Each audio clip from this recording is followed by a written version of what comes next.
Hey guys, welcome to my channel today. I'm just going to do some chakra messages. We'll see what messages come through.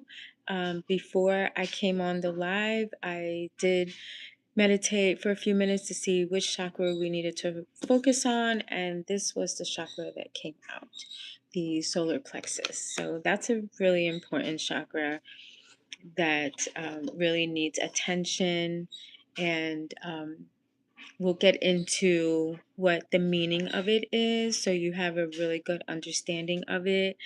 But welcome to my channel.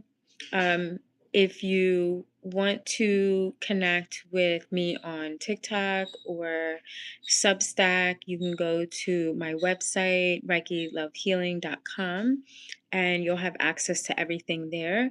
If you're interested in booking a session with me, all the information will be there, but I'll also put it in the description box so you can check that out.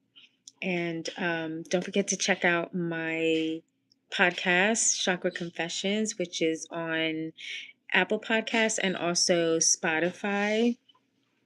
And I have a journal that I posted, which is on Amazon, that I published, which is on Amazon.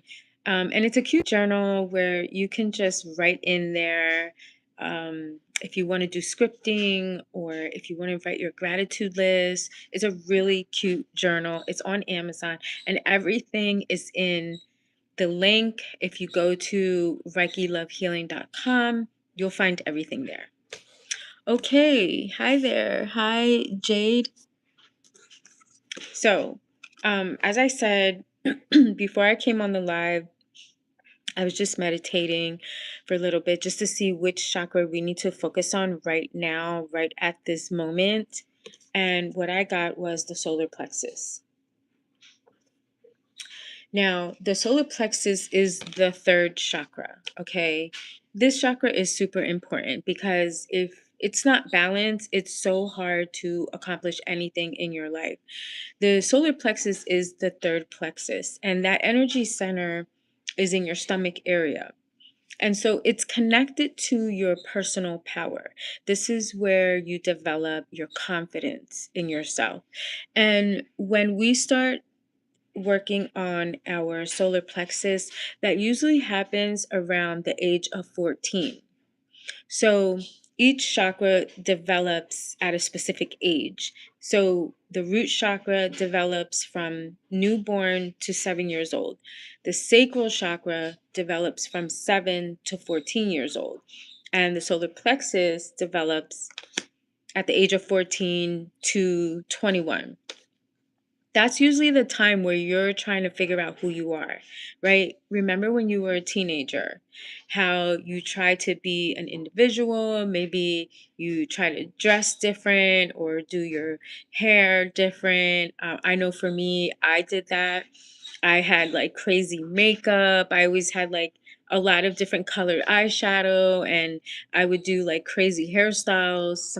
I remember one time I shaved the side of my head. I don't know if you guys know who Cyndi Lauper is, but like one time I shaved the side of my head like a tic-tac-toe, and I had this wild hairstyle, and I just wanted to look different. And so that's when you're developing your confidence. So either your environment supports who you are or they don't support who you are. My environment did not support who I was, and me being an individual, trying to have a different style and a different look. And so as a result of that, I struggled with my confidence. Hi, Ariane. Thank you. Hi, Fati. Hello, hello. So 14 is when you develop your personal power. And if you're not in a supportive environment, then you're going to struggle with your confidence, your self-esteem, how you identify yourself. You're going to be shy to show who you really are, right? So this is what we want to work on. Now, I will say that the lesson with the solar plexus is for you to honor yourself. Take responsibility for the person that you've become. be confident, love that person, right? You're going to love that person, the person who you become. No matter what anyone says to you, you're going to love that person. And that really, just having that attitude is really going to help you a lot in life as you go on to set goals and achieve things, or focusing on the things that you want in life. The solar plexus is connected to a lot of the organs in your body. So it's connected to your stomach. It's connected to your pancreas, your spleen, your liver, your gallbladder. So if that chakra is blocked, you're going to have issues in those areas. You might have digestive issues.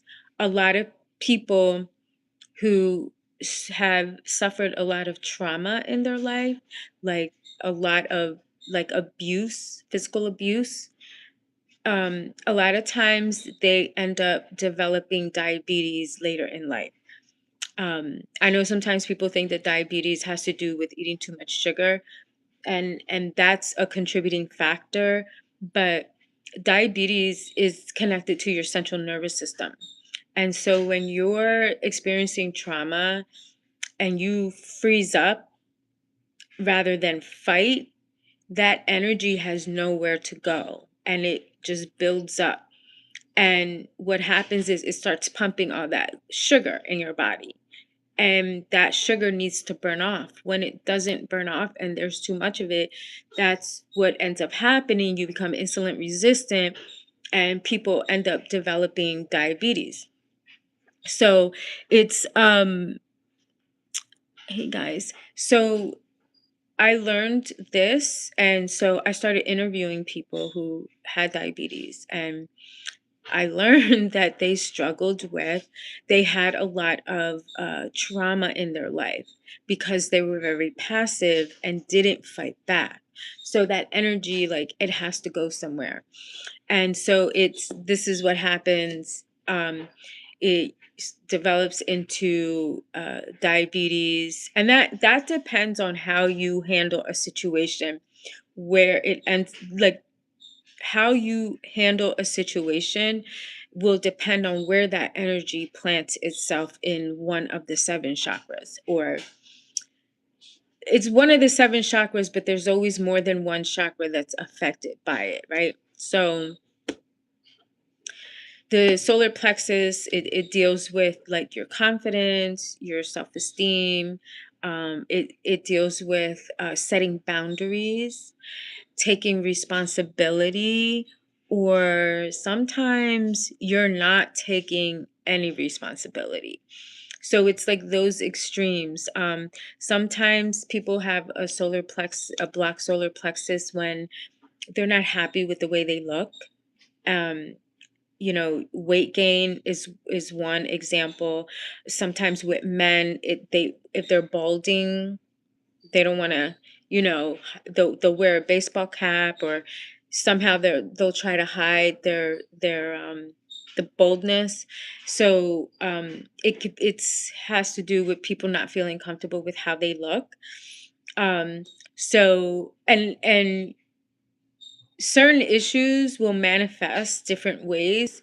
Um, do you have digestive issues? Do you struggle with that, with digestion issues? Do you have hormone imbalances?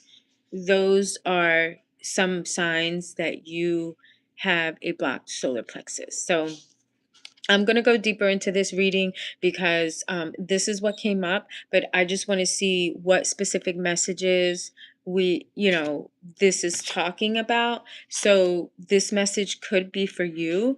A lot of times when I do these readings, Spirit has a specific message, and it's always for someone who's already here listening. So just hang out for a few minutes and wait to see if there's a message for you. Also, I'm working with these archetype cards, which I love, and I'm going to pull a couple of those just to see where you're at, like what personality is coming out right now and trying to survive the current situation that you're in. So it could be a light attribute, or it could be like your shadow side, but it's good to understand that too. All right, so let's see what specifically we're talking about here with the solar plexus. So if you're struggling, in that area with the in your stomach area, hormonal imbalances, any of those things, if that's you, then you probably are, have really good timing to be here, because there could be a message here for you. Maybe there's a situation that you haven't been able to heal from, and maybe you'll be able to find some answers with that. Okay, so if that is you, just take a moment to focus right now. Maybe you have a question, and maybe there's a response here for you. If you'd like me to go deeper into your specific issue, then feel free to schedule a one-on-one session with me, and I can look deeper into your situation. But right now, this is going to be for the collective, and we're focusing on the solar plexus, why we need to look at that. So, what messages do we have about the solar plexus? What specifically do we need to focus on? Okay, right away, I'm getting something having to do with like work, career. There's a struggle with that, you're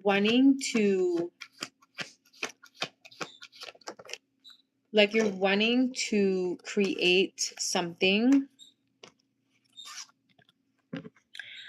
Um, It has something to do with work, something that you're working on. It could be a goal that you're setting for yourself. Maybe you're wanting to get out of your job and you're kind of scared of doing that because, this economy isn't that great, and people are really scared to leave their job right now because of the market. They want to have something lined up before they quit their job. And I feel like this is something creative you're wanting to do, that you really enjoy doing, but you want it to be your full-time job. And it is time for you to move on to the next thing, right? So you do have confirmation here that um, if you move on to the next thing, the thing that you're wanting to do, which is creative work, that you will be supported. So in that area, you don't have anything to worry about. And I do see congratulations. I do feel like someone here is going to get public recognition. Like, people are going to see you. You could be, on TV, in the newspaper, something like that, where people in the public see what you've done, and they're seeing, what you've accomplished. And there is congratulations is what I'm getting. And you're like moving on, like you're moving forward. So that is good. But you're struggling to do that because you don't know what's going to happen next. You don't know if you are going to be successful. Um, some of you have tried to make something happen with one of your hobbies, and it didn't pan out. Maybe it wasn't successful. Maybe you ran into some issues, but I don't want you to be discouraged with that, because that is how we learn. And it's not failure, okay? It's just a bump in the road, and it's a good way to assess what you might need to change. So don't see that as failure and like it's time for you to close the door on that. um there's a lot of things I tried to move forward on, and things didn't pan out, and a lot of times it had to do with me crossing paths with the wrong person, or dealing with the wrong person. um and so I had to get a little bit business smart, um to be able to navigate through that, right? So always see things as a learning lesson, not as a failure. I do see a new beginning coming up here. So there is a new beginning, and it's you're destined for this new beginning. So whether it happens now or later, there is a new beginning that's coming. And um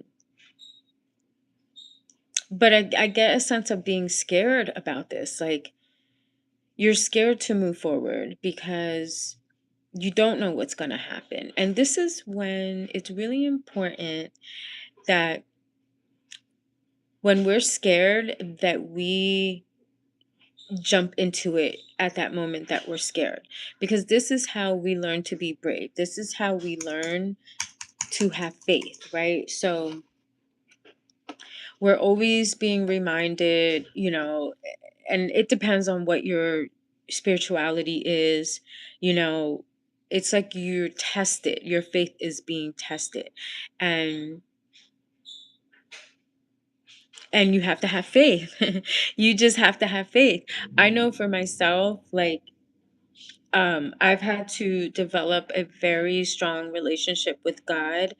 Um, and I've had a lot of things happen to me where I had to just jump in with blind faith. And every time I surrendered to God and or to the divine, or to like divine guidance, every time I surrendered, I always ended up in a better place than I was before.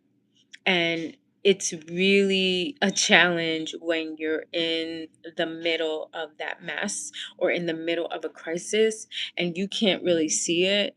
But this is when you're being tested. You have to have faith in yourself that you will overcome whatever it is you're trying to do, and you will succeed in what you want. And think about other situations you've had in your life that were challenging and you didn't think you were going to get over it, and how you got over it. That's how you have to see it. You just have to see it as, well, when I was in that situation, it was horrible, but I ended up in a better place, right? So you have to see that for yourself.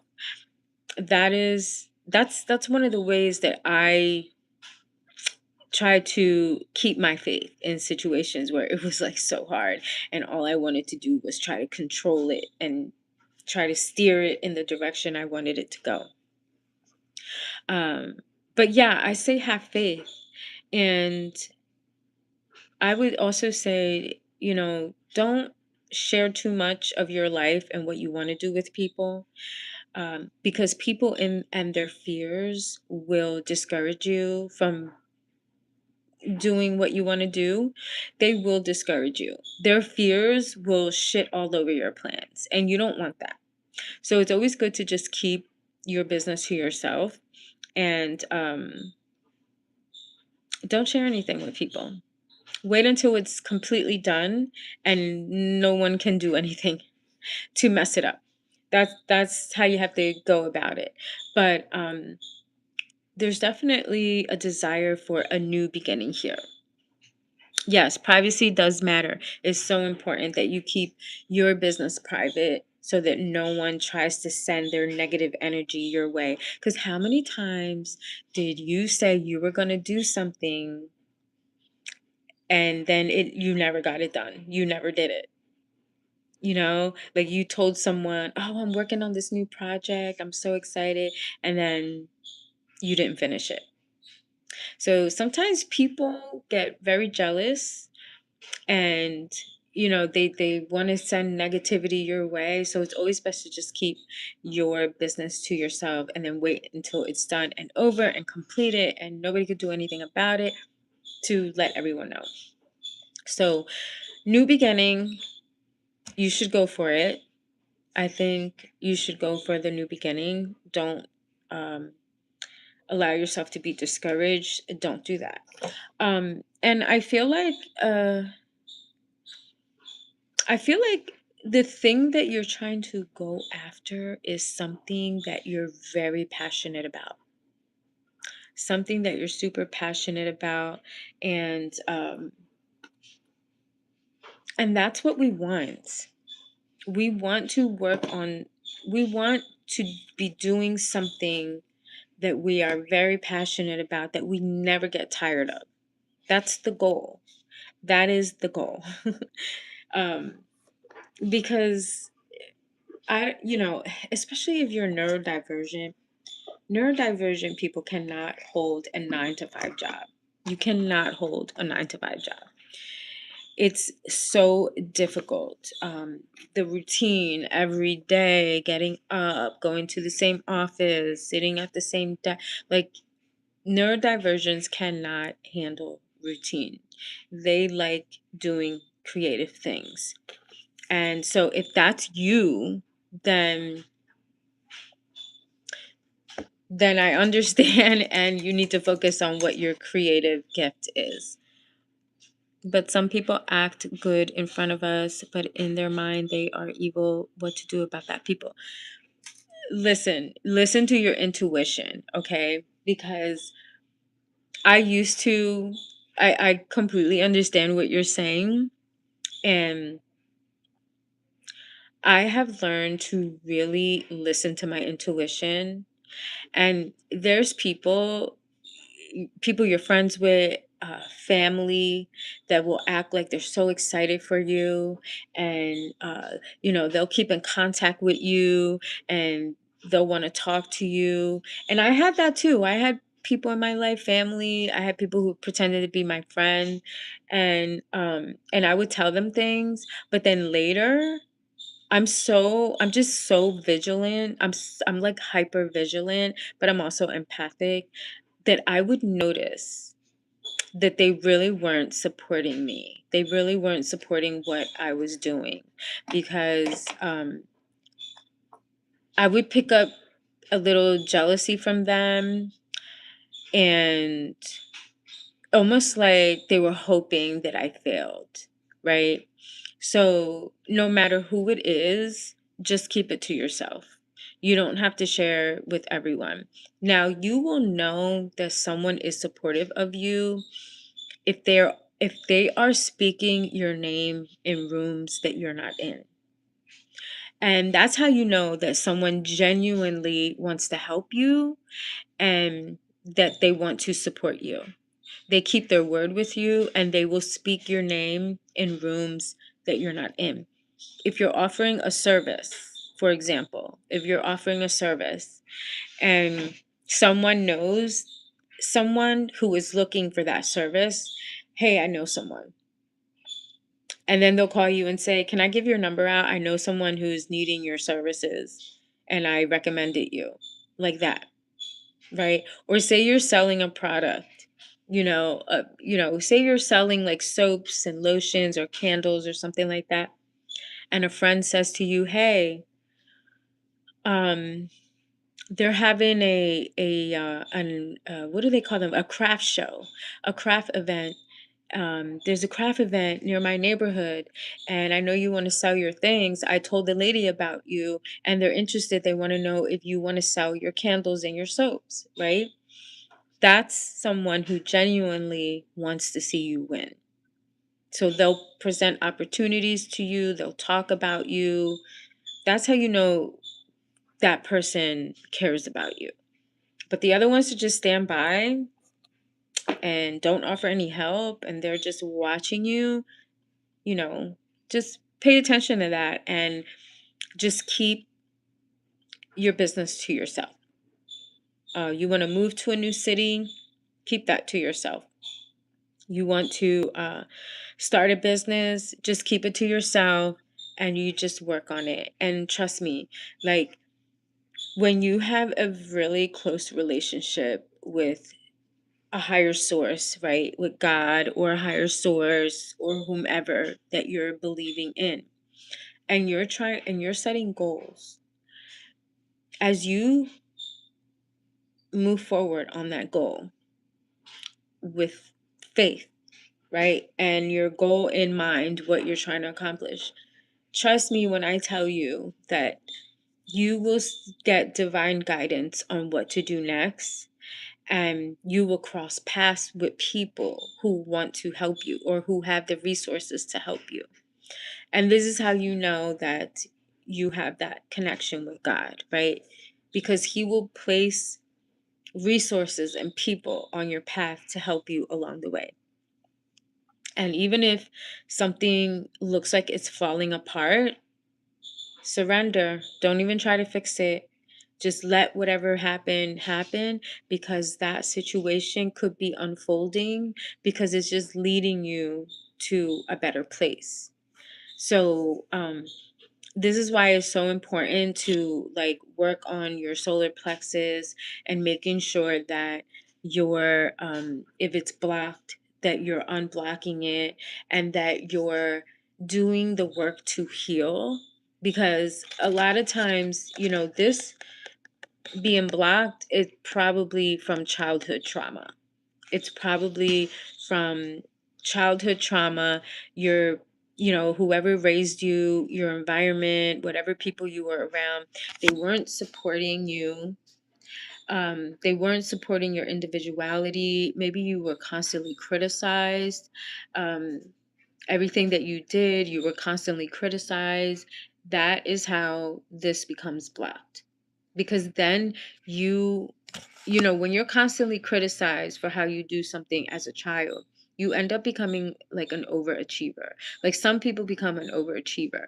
And then what happens is you become a people pleaser. So you're looking for people's favor. And so you'll work hard and you'll do the best at your job, but then that person will probably be intimidated by you or jealous that you do such a good job.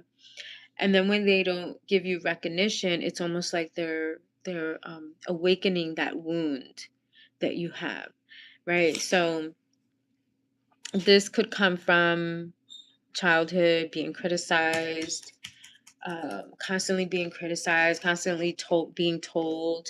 I was always told I wasn't as talented as my older sibling.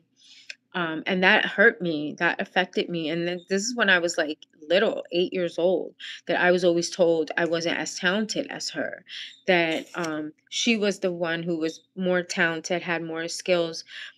She could sing, she could dance, she could play instruments.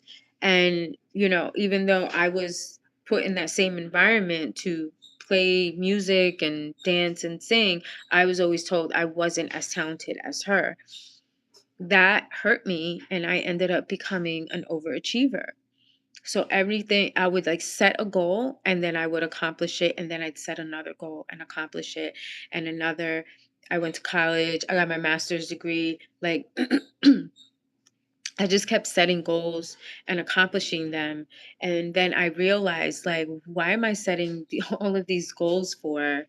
Like, I need to focus on something that I want to do, that I am interested in, because the goals that I was accomplishing were goals that people were telling me I wasn't good enough for, or that I couldn't do. So I had this need to prove to them that I could do it. Like, I'll give you an example. When I was in undergrad school, one of my cousins was in undergrad school, and my aunt was telling me that he took Italian, like as a language. He took Italian, but he failed it. And, she's like, Italian is so hard. So when I started undergrad, I wanted to be an international lawyer and I wanted to study 7 languages, right? So so I had signed up for Italian, to take Italian. And that's how the conversation happened. She tells me, "Oh, you know, your cousin took Italian and he failed. It's just really hard. You should drop the class. You shouldn't take it." And I took the class and I ended up getting an A, because I was like, I'm going to learn this and I'm going to study it and I'm going to pass. Yes, I am Latina. So, it's things like that, like me being told like I wasn't going to pass or I couldn't do it, or even the university that I went to. Like my family, a couple of them went to that university, but they failed out. And when I decided to go to that university, they were like, well, it's hard. You're going to end up failing. And I didn't. I got so many awards my last year of college. Like I got so many scholarships and awards. um, I didn't even know that my professors were even watching me that closely, but I got a lot of awards. And so I was like, well, it wasn't hard for me. But that's why sometimes you can't share things with people. But those are just examples of how the insults and the criticism affected me. And so that could be the same thing for you, and why maybe you struggle. Also, sometimes this could be about taking so much responsibility. um, when you're taking on too much responsibility, say you become a caretaker for one of your family relatives. You become a caretaker for a sick relative. That puts a beating on your body if you do not set boundaries. And when I say set boundaries, I mean you create a schedule that's doable for you, but you also need your rest days. And you need to be able to take care of yourself. I've seen a couple of friends who who took on the responsibility of taking care of their sick parents, and both have ended up with diabetes. Both have diabetes, both have serious health issues because they took on so much responsibility and didn't set boundaries, and it affected their health. And that happens. You take on all this responsibility because you don't know how to say no, you don't know how to set boundaries. Um, and both of them had siblings, but their siblings didn't want to become caretakers. And I don't think there's anything wrong with that because everyone has free will, right? You have free will. But the people who became the caretakers were so pissed off at their siblings for not helping. And when we had these conversations, I'm explaining to them, well, you kind of volunteered to do this. They didn't want to volunteer. You shouldn't be mad at them because they don't want the responsibility. You took it on, So I know it might sound cold, but that's the reality. And then, when you're in that position, you have so much responsibility that you don't even have time to take care of yourself and your needs because you're round the clock, especially when those people are bedridden, or they have like Alzheimer's, like it's really bad, and they constantly have to be watched, or having dementia. That's another one. That can take a toll on your body, and it can block your solar plexus because when you're taking on so much, it affects your central nervous system. And the stress of having to care for another person and then not having a break for yourself, that can do a lot of damage. So that is something else. And then what was the other thing? Intimidation, fear. um, Fear of rejection is another one. That's another one that is connected to this fear of rejection. So you don't go for things because you fear that someone is going to reject you because you were always told no, you can't do that, or no, you can't have that. And so when we don't feel confident to ask for a promotion, it's it can be scary to ask, but that is solar plexus blockage. And like I mentioned, physical appearance anxieties. Physical appearance, sometimes you're not happy with the way you look. Maybe you gain weight, maybe your hair is thinning, you're losing hair, um, maybe you're aging, things like that. Um, there's, some people don't want to be seen, so people don't want to be on camera because they have these anxieties, and they don't like the way they look. So, one of the main questions, like when I'm working with clients and I notice that there is a block in their solar plexus, the first question I always ask them is, do you like yourself? Do you like yourself? And if not, what is it that you don't like about yourself? And what are you doing to change it? Because at the end of the day, you have the power to change your life. You have the power, and you have to know that you have the power to change your life. Because if you don't understand this, you will never make those changes. You won't make those changes. So it's really important that you understand that. It's important that you answer that question honestly. Do you like yourself? Because if you don't, there's going to be some issues. You're going to be hiding. You're never going to be happy. You're always going to be hating yourself for whatever reason it is. And that usually sends you down the path of like serious mental health issues. So you need to ask, because, and ask, answer it honestly. I would journal about it. You can journal about it and maybe reflect on it a couple days later, reflect on your notes to see what is it that you wrote. Because you will, especially when you're journaling and you're answering that and you're journaling, scripting, um, things come out that maybe you didn't even realize. That happened for me when I needed to ask, well, why didn't I like myself? I always had a, I felt like I always had a weight issue. And the reason, what I realized was that when I was younger, my mother always used to say to me, if you would just lose 5 more pounds, just lose 5 more pounds, I could buy that dress that you want at the shop. Like, this is what she would always tell me when I was young, 13, 14.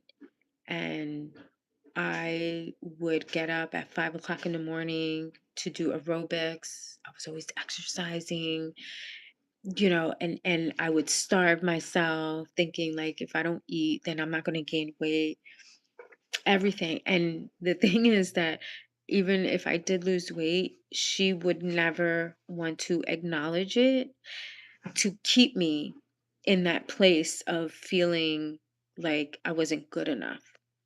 And so that is where where I started feeling, where I had an issue with my weight.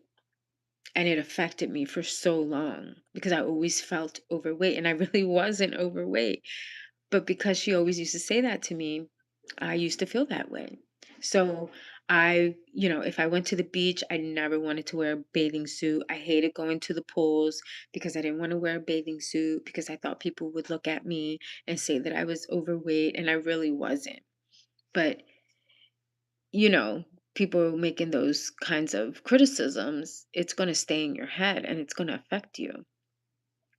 So I had to get to a point where, I was comfortable with where I'm at. And also, if I wasn't comfortable with where I was at with my weight, that I knew I could change that. And it wasn't a permanent situation. And that's how you unblock the solar plexus. These are the things that you can do to unblock the solar plexus. Um, yeah. And like I said,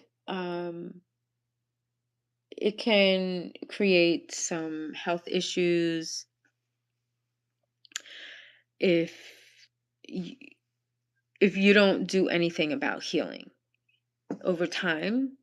If you continue to have, struggle and continue to be criticized by people, right? Like, say you grew up like that with parents who criticized you, and then you end up getting in a relationship with someone and now that person is criticizing you.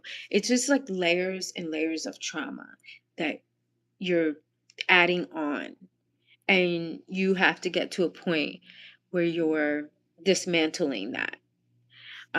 Because if you continue to just let the layers build, this is when it begins to manifest into physical form, which is usually a disease. And so you want to get to that point where you recognize it and then you deal with that issue.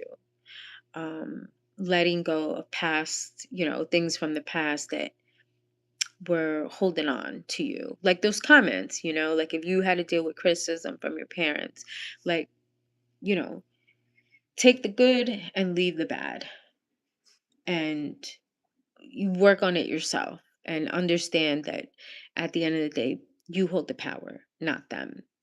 When you become an adult, it's now your responsibility to take control of your life and change the things that you don't like.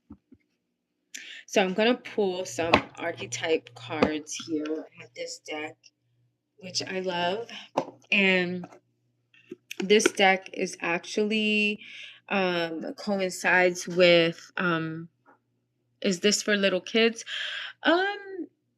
No, but but it could be for little kids.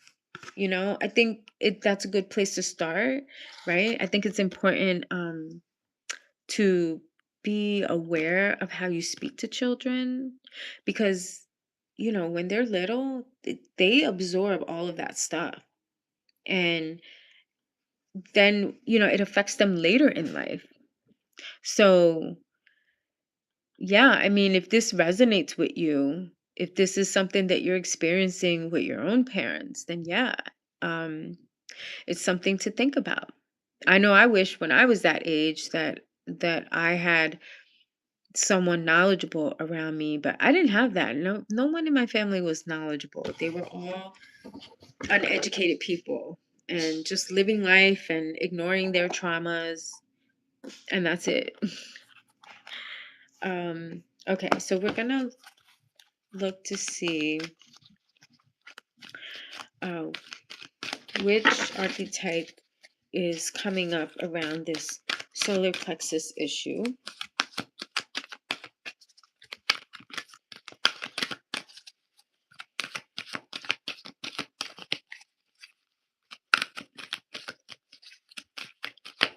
Oh, like I was saying, these cards are connected to, Caroline Miss has a book called Sacred Contracts, and it's a really great book. It does talk about the chakras, but it also talks about these different archetypes and that come out when we're trying to survive our situation. So I want to see which archetype is prominent right now with this solar plexus issue. Okay. All right. We have two cards that came out. Let's see. Okay. So we have the poet. Interesting. The poet. And this one says, expresses soul insights in symbolic language.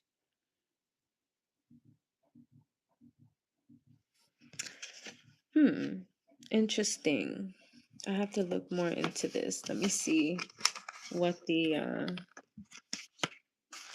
poet. Who is the poet?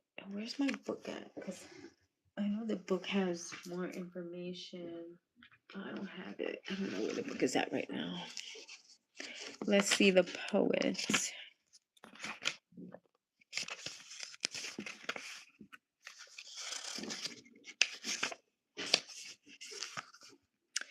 Combines lyricism with sharp insight, finding beauty not only in the epic affairs of humanity, but also in everyday acts and objects.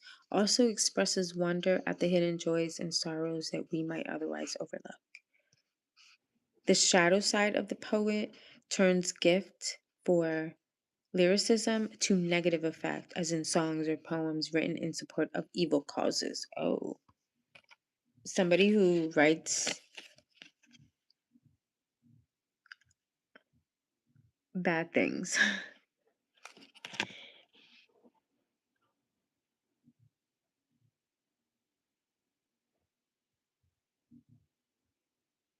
Mm.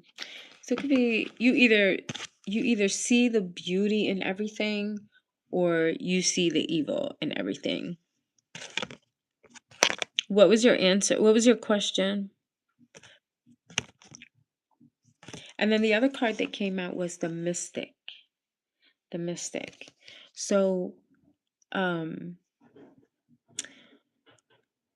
revels in intimate unions with the divine. We were just talking about that, right? And I was just saying like that you have to have faith and believe in yourself but you have to have faith.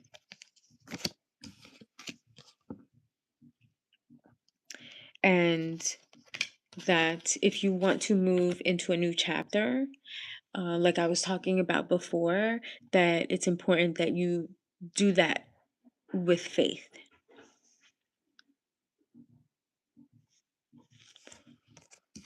And so, and you can only achieve this if you have a strong connection with the divine. And so the mystic came out. But now, if you have fear, you're not gonna be able to move forward. And this is saying delusional rapport with the divine. Mystic, let me see.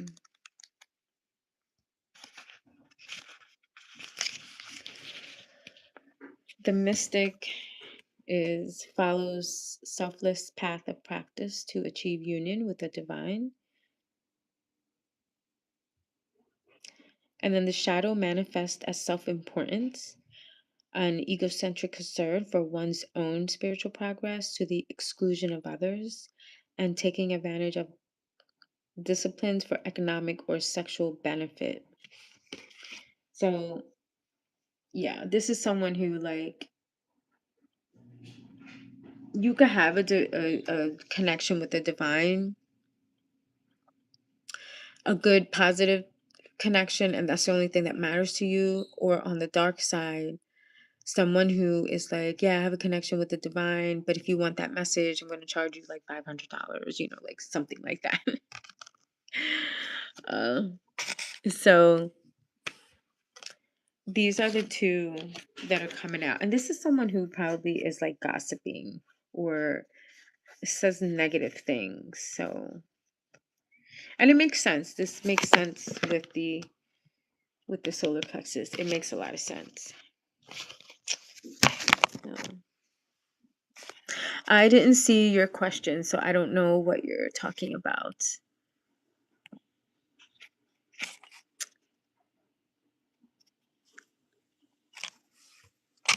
What was the question?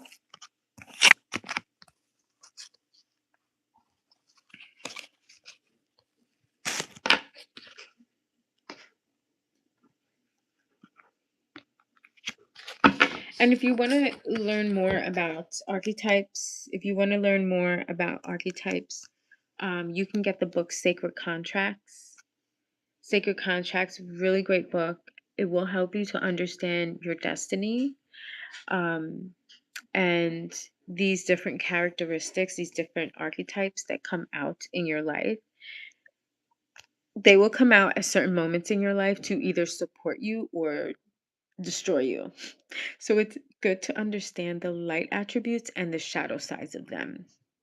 And you can find all that information in the book Sacred Contracts, which I have in my Amazon storefront if you're interested in that book. All right, guys, that is all that I have for today. If you get a chance, please check out my podcast, Chakra Confessions, on Apple Podcast or Spotify. You can check out my Substack. I have a couple articles on there that I posted, and everything is at ReikiLoveHealing.com. I have all the information in the description box below. And if you haven't subscribed yet, please do so you don't miss any of my lives. And if you want to work with me one-on-one, you can also schedule a session with me. And all that information is on my website, ReikiLoveHealing.com, at my web address, sorry. All right, guys, I will check you out at the next live. Thanks so much for being here.